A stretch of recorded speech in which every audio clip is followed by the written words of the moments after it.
Hello အားလုံးလည်းမင်္ဂလာပါ Macros Screen Business Studio မှာကြိုဆိုပါရစေအခုကတော့ကျွန်တော်ကော်ပြမတုတ်ခင်ပေါင်စင်းကြီးကိုမျှဝေပေးမှာပဲဖြစ်ပါတယ်ကော်ပြမတုတ်ခင်မှာဘာကြောင့်ရေးစီရတယ်လဲဆိုတော့ကြတော့ကျွန်တော်တို့အသစ်ကျစ်ထားတဲ့ပေါင်တွေမှာဒီပိုးစာတွေမှာမမြင်ရတဲ့ဖုံတွေစီတွေပါတတ်တယ်နော်အဲ့မမြင်ရတဲ့ဖုံတွေစီတွေကကျွန်တော်တို့ကော်ပြတုတ်တဲ့အချိန်မှာကော်ပြကိုပင်ဟိုးစော်၎င်းကော်မခိုင်းတာစော်၎င်းဖြစ်တတ်ပါတယ်အဲ့ဒါကြောင့်ကျွန်တော်တို့ကဘောင်အသစ်ကျစ်ပြီးတိုင်းလဲတန်းသုံးဖို့မတင်တော့ပါဘူးရေအရင်ဆေးပေးဖို့လိုပါမယ်ရေဆေးရမှာလဲကျွန်တော်တို့ဆက်ပြအစီနဲ့ဆေးတာကကောင်းပါတယ်ဘယ်လိုဆေးရမလို့ဆိုတော့ကြတော့ကျွန်တော်တို့ဘောင်ကိုရေအရင်စွတ်ပေးမယ်ပြီးရင်ကျွန်တော်တို့ဘောင်ပေါ်ကိုဆက်ပြအစီတင်မယ်ပြီးရင်ကျွန်တော်တို့ဖော့နဲ့ဘောင်ရဲ့နေရာအနှံ့ကိုလိုက်ပြီးပုတ်ပေးဖို့လိုပါမယ်ဖော့နဲ့ပုတ်တဲ့နေရာမှာလဲကျွန်တော်တို့အတွင်းပြင်ကိုနေရာစုံအောင်ပုတ်ပေးဖို့လိုပါမယ်ကျွန်တော်တို့ဖော့နဲ့တေချာပုတ်စေပြီးရင်တော့နောက်တစ်ခါရေပြန်ဆေးပေးဖို့လိုပါမယ်ဒီတစ်ခါမှာတော့ကျွန်တော်တို့ဘေးကဒီဟော်လိုချောင်းတွေကိုပါရေးဆေးပေးရမှာဖြစ်ပါတယ်မဟုတ်ရင်ကျွန်တော်တို့ဒီဟော်လိုချောင်းတွေမှာကြံနေခဲ့တဲ့ဆက်ပြာတွေက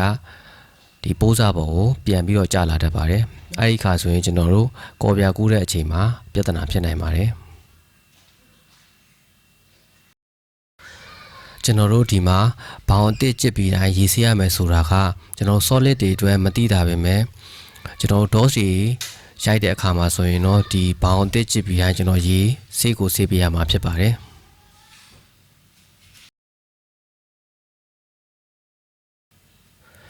quality လိုချင်သူများအတွက်ကတော့အခုကျွန်တော်ပြောတဲ့အဆင့်တွေကိုမကြော်ပဲတေချာလုပ်ပေးဖို့လိုပါမယ်ဒီလုပ်ငန်းကစိတ်ရှိဖို့လိုအပ်တယ်လို့တိကျတေချာဖို့လည်းလိုအပ်ပါတယ်မဟုတ်ရင်ကျွန်တော်တို့တစ်ခါတည်းနဲ့ပြီးရမယ့်ကိစ္စကိုကျွန်တော်တို့နှစ်ခါပြန်လုပ်ရတာဖြစ်နိုင်ပါတယ်ဘလို့နှစ်ခါပြန်လုပ်ရမလို့ဆိုကြတော့ကျွန်တော်တို့ဒီမှာဘောင်ကိုတေချာမဆေးခဲ့ပဲနဲ့ကျွန်တော်တို့ကော်ပြာတုတ်လိုက်တဲ့အချိန်မှာကော်ပြာမကောင်းမဲနဲ့ဘောင်ပွင့်သွားတယ်အဲ့ဒါဆိုရင်လည်းကျွန်တော်တို့ကော်ပြာကိုရေပြန်ဆေးချပေးရမှာဖြစ်ပါတယ်အဲ့ဒါဆိုရင်ကျွန်တော်တို့အချိန်ပိုကြတယ်နော်အဲ့တော့ကျွန်တော်တို့တေချာအောင်လို့ဘောင်ကျစ်ပြီးတာနဲ့ကျွန်တော်တို့ဘောင်ဆေးတဲ့လုပ်ငန်းကိုတစ်ခါတည်းလုပ်ပါမယ်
အဲ့ဒါဆိုရင်တော့ကျွန်တော်ကော်ပြမတုတ်ခင်ဘောင်ဆေးတဲ့သင်ခန်းစာလေးကိုဒီမှာပဲအဆုံးသတ်ပါမယ်အားလုံးကျေးဇူးတင်ပါတယ်